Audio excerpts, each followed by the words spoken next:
भैया, मैं आपका अर्थ समझ गया।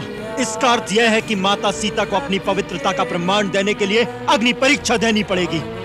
उस सती को जो अपने पतिव्रत धर्म का पालन करने के लिए तीनों लोगों के विजेता रावण के सुख, सुविधा और वैभव से भरे महल को छोड़कर अशोक वाटिका में सर्दी, गर्मी, धूप, वर्षा के दुख खुले आकाश के नीचे बैठ के सहती रही। उसकी पूजा करने के स्थान पर उसकी परीक्षा। अभी अयोध्या याद आती थी जी। छोटे भाई, माताएं तो अवश्य याद आती होंगी। तात सब याद आते थे, जैसे आप हमारे साथ हैं और हमारा मार्गदर्शन कर। इतनी कम आयु में तुमने जो आदर्श, जो सत्कर्म संचित कर लिए हैं, वो हम वृद्धावस्था तक नहीं कर सके। हे अग्नि देवता, मैं आपकी शरण में आना चाहती हूँ। आप मेरी सहायता कीजिए।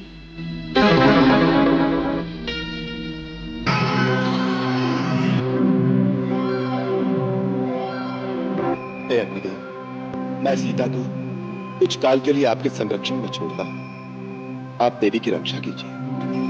माता, मैं तो केवल इतना ही जानता हूँ, भगवान के निकट जाति पाति, ज्ञान, धर्म, कुल, गुण और चतुराई का कोई मूल नहीं होता।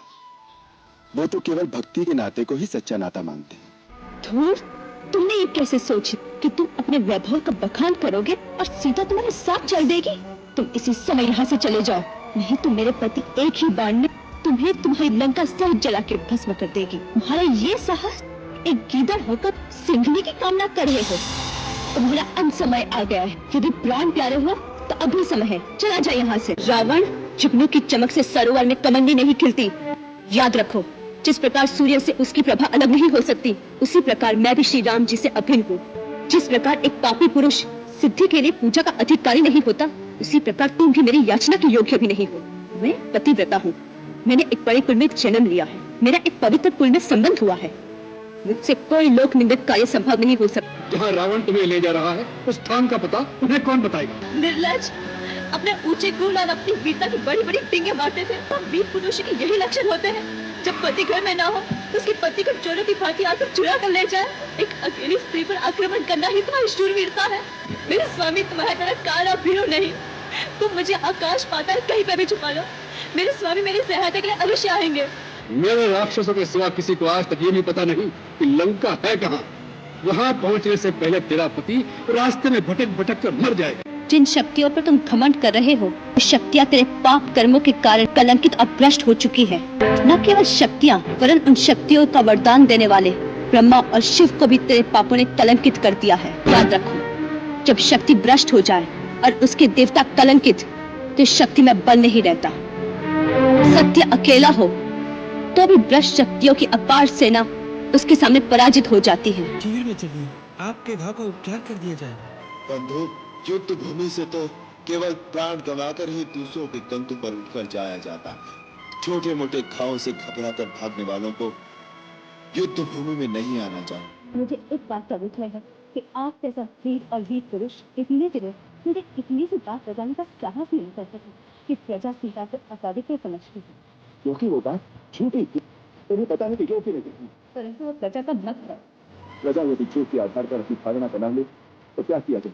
राजा झूठ के आधार पर किसी निर्दोष को दंड दे दे, ये कहाँ का न्याय है? ये न्याय का विषय नहीं, बल्कि गौरव का विषय। मुनिवर, ये दोनों अति सुंदर कुमार किसी ऋषि कुल की शोभा में अथवा किसी क्षत्रिय राजकुल के सपूत हैं। इन्हें देखकर मेरे सहज वैराग्य मन में अनुराग की तरंगें क्यों उठने लगी हैं? मेरी आत्मा को ऐसा लगता है जैसे स्वयं परब्रह्म मनुष्य के रूप में धरती पर आ गए हैं। सभी को प्यारे लगने वाले ये दोनों भाई रघुकुल मणि महाराज दशरथ के पुत्र हैं, राम और लक्ष्मण। महाराज दशरथ ने इन्हें असुरों से हमारे यज्ञ की रक्षा करने के लिए हमारे साथ भेजा था। वहां इन्होंने सुबाहु, मारीच, ताड़का का संहार करके सिद्धाश्रम को आपदाओं से मुक्त करवाया। धूर्त, तुमने ये कैसे सोची कि तुम अपने वैभव का बखान करोगे और सीता तुम्हारे साथ चल देगी? तुम इसी समय यहाँ से चले जाओ, नहीं तो मेरे पति एक ही बाण में तुम्हें तुम्हारी लंका सहित जला के भस्म कर देगी। तुम्हारा ये साहस, एक गीदड़ होकर सिंघनी की कामना कर रहे हो। तुम्हारा अंत समय आ गया है। यदि प्राण प्यारे हो तो अभी समय है, चला जाए यहाँ से। हे सुग्रीव, हम रघुवंशियों को अपना धर्म, अपना गौरव प्राणों से भी प्रिय है।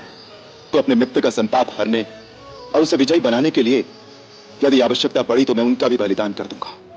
मित्रता निभाने के लिए यदि पाप कर्म करके मुझे नरक भी भोगना पड़े तो मुझे स्वीकार है। आज तुम्हें हम लंकापति की पत्नी बनने का सौभाग्य अवश्य प्रदान करेंगे। उठो, चलो हमारे साथ। सावधान पापी, इस प्राचीर को पार करने का साहस न करना। रावण के प्रचंड आवेग को एक तिनके की दीवार से रोका जा रहा है। घास के तिनके को शस्त्र बनाकर त्रिलोक विजयी रावण से युद्ध करोगी? सुंदरी, कामदेव फूलों के बाणों से पुरुषों के हृदय भेदते हैं, तुम एक तिनके के बाण से रावण का वध करना चाहती हो? मेरी एक और विनती स्वीकार करो भोलेनाथ। मेरे समस्त अनुयायियों को अपनी भक्ति प्रदान करो। आपकी भक्ति से विमुख होकर जो मेरे पास आए उसे मेरी सेवा का कोई फल प्राप्त न हो। प्रभु, आपके अनंत नाम है, अपने सेवक राम की ओर से एक नाम और स्वीकार कर लीजिए। आज से यहाँ लोग आपको श्री रामेश्वर के नाम से जानेंगे। श्रोतागण, जो एक राजा की पुत्री है, एक राजा की पुत्र वधू है और एक चक्रवर्ती राजा की पत्नी है, वही महारानी सीता वनवास के दुखों में अपने दिन कैसे काटती है, अपने कुल के गौरव और स्वाभिमान की रक्षा करते हुए किसी से सहायता मांगे बिना कैसे अपना काम वो स्वयं करती है और अपनी संतान को स्वावलंबी बनने की शिक्षा कैसे देती है, अब उसके करुण की देती है।